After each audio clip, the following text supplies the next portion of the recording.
कहानी शुरू होती है एक शांत से टापू पर। समुंदर के किनारे एक प्यारा सा घर है जहां नरम धूप में सब कुछ शांत और सुकून भरा लगता है। यहीं रहता है टेड, एक प्रतिभाशाली लेखक जो अपनी पत्नी मेरियन और छोटी बेटी रूथ के साथ रहता है। घर में दो बेटों टॉम और टिम की तस्वीरें टंगी हैं जो कुछ साल पहले एक सड़क हादसे में अपनी जान गंवा बैठे थे। उस हादसे ने इस परिवार की जिंदगी हमेशा के लिए बदल दी। मेरियन दुख में डूब गई, किसी से ठीक से बात भी नहीं करती थी। टेड ने खुद को काम में डुबा लिया और छोटी रूथ की देखभाल अब उनकी प्यारी नैनी एलिस करती थी। एक रात टेड जब रूथ को सुला रहा था तो उसने धीरे से बताया कि उसे सब पता है अपने भाइयों के बारे में। वो चुपचाप उनकी तस्वीरों को देखा करती थी, मासूम सी बच्ची, लेकिन अंदर ही अंदर टूटी हुई। कुछ दिन बाद टेड ने एक युवा असिस्टेंट रखा, एडी, जो टेड के साथ काम करेगा और गाड़ी भी चलाएगा, क्योंकि टेड का लाइसेंस कुछ समय के लिए सस्पेंड हो चुका था। जब टेड ने मेरियन को बताया तो वो थोड़ी चौंकी, लेकिन कुछ बोली नहीं। उनकी शादी अब बस नाम की रह गई थी। टेड ने एक दिन धीरे से कहा कि शायद थोड़ी दूरी बेहतर होगी। मेरियन ने हामी भर दी और पास के होटल में जाकर रहने लगी। उसी रात रूथ को एक डरावना सपना आया। वो चीख कर उठी। टेड ने उसे गोद में लिया और एक प्यारी सी कहानी सुनाई। उस पल ने टेड को फिर से लिखने की प्रेरणा दी। उसने अपनी बेटी के उस सपने को लिखकर कहानी की शुरुआत की। अगली सुबह मेरियन ने खुद एडी को लाने के लिए गाड़ी चलाई। जब एडी उसे मिला तो थोड़ा चौंका। उसे टेड की उम्मीद थी, लेकिन मेरियन की शालीनता और सादगी ने उसे प्रभावित किया। दोनों ने हल्की फुल्की बात की और फिर मेरियन उसे घर छोड़कर होटल लौट गई। टेड ने एडी को उसके काम समझाए और बताया कि वो अब घर में ही रहेगा। एडी बहुत खुश था, न सिर्फ नौकरी की वजह से, बल्कि इसलिए कि वो टेड का फैन था और उसे सीखना चाहता था। घर का दौरा करते हुए टेड ने बताया कि वो और मेरियन अब भावनात्मक रूप से अलग हो चुके हैं।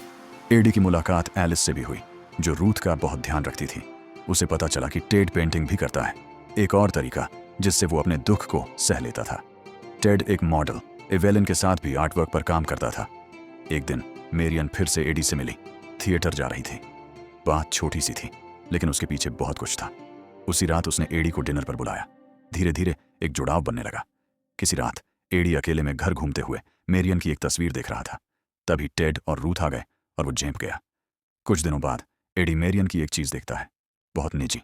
उसी पल मेरियन घर लौट आई और उसे उस स्थिति में देख लिया, लेकिन गुस्से की जगह उसने दया दिखाई। एडी ने धीरे से कबूल किया कि पहली बार मिलने के बाद से वो उसे भूल नहीं पाया।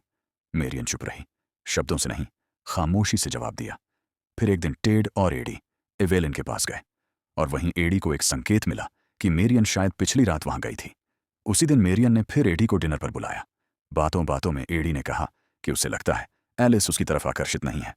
अगली सुबह मेरियन एडी के कमरे में आई और तस्वीरों के पीछे की कहानियां बताई। दोनों के बीच एक भावुक रिश्ता बनने लगा, एक दूसरे को समझने और दर्द बांटने का। एक शाम टेड एक बुक रीडिंग में गया, जहां एडी ने महसूस किया कि टेड की सारी कहानियां उसके अपने जीवन पर आधारित हैं। वापस आकर टेड ने एडी को शुक्रिया कहा। मेरियन फिर से मुस्कुरा रही थी। पर फिर एक रात रूथ ने अपनी मां और एडी को करीब देखा। वो डर गई और रोने लगी। मेरियन ने उसे समझाया, उसे सीने से लगाया। अगली सुबह टेड ने गाड़ी में एडी से बात की। कहा अगर तलाक हुआ तो वो चाहता है कि रूथ उसके साथ रहे और हो सके तो एडी कोर्ट में गवाही दे। एडी उलझन में पड़ गया। बाद में उसने मेरियन से पूछा कि वो अब भी टेड के साथ क्यों है। मेरियन बोली क्योंकि टेड अच्छा पिता है, लेकिन उसने जो एक पेंटिंग बनाई थी जिसमें मेरियन को नंगा रूप में दिखाया था, उसने उसका दिल तोड़ दिया था। एक रात एडी ने पूछ लिया, उस हादसे की असली वजह क्या थी। मेरियन चुप हो गई। फिर किसी दिन रूथ की तस्वीर का फ्रेम टूट गया और वो जख्मी हो गई। एडी और मेरियन उसे डॉक्टर के पास ले गए। जब टेड को पता चला तो वो एडी पर भड़क गया। इसी बीच मेरियन ने तय कर लिया कि वो सब कुछ छोड़कर चली जाएगी। उसने योजना बनाई, एडी टेड को एवेलिन के पास ले जाएगा और वो पीछे से घर छोड़ देगी। एडी टेड को लेकर गया, लेकिन एवेलिन ने सब पेंटिंग्स फाड़ दी। गुस्से में टेड को वहीं छोड़कर एडी घर लौट आया। मेरियन रूथ को डॉक्टर के पास भेजकर चली गई।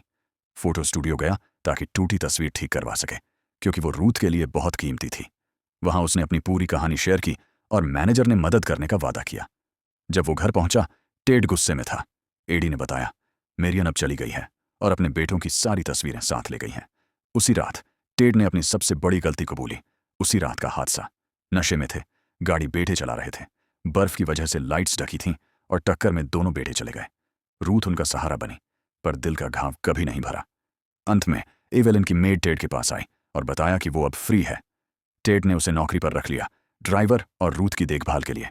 अब घर में थोड़ा चैन है, थोड़ी शांति, थोड़ी उम्मीद। और यही इस कहानी का अंत है, न पूरी तरह खुश, न पूरी तरह दुखद, बस सच्ची जिंदगी जैसी। कभी कभी सबसे मुश्किल विदाई वही होती है जिसे कहने का मौका ही नहीं मिलता। The door and the floor सिर्फ प्यार या बिछड़ने की कहानी नहीं है। ये उन खामोश लम्हों की कहानी है जहां यादें धीरे से फुसफुसाती हैं और हीलिंग शुरू होती है। तो दोस्तों, आपको क्या लगता है, टेड और मेरियन का रिश्ता क्या सच में प्यार था, या बस एक लंबा सफर जिसने दोनों को बदल दिया? कमेंट्स में जरूर बताइए। वीडियो को लाइक करें, दोस्तों के साथ शेयर करें और चैनल को सब्सक्राइब करना ना भूलें। बेल आइकन दबाएं ताकि अगली वीडियो मिस ना हो। फिर मिलेंगे एक नई कहानी के साथ। तब तक अपना ख्याल रखें।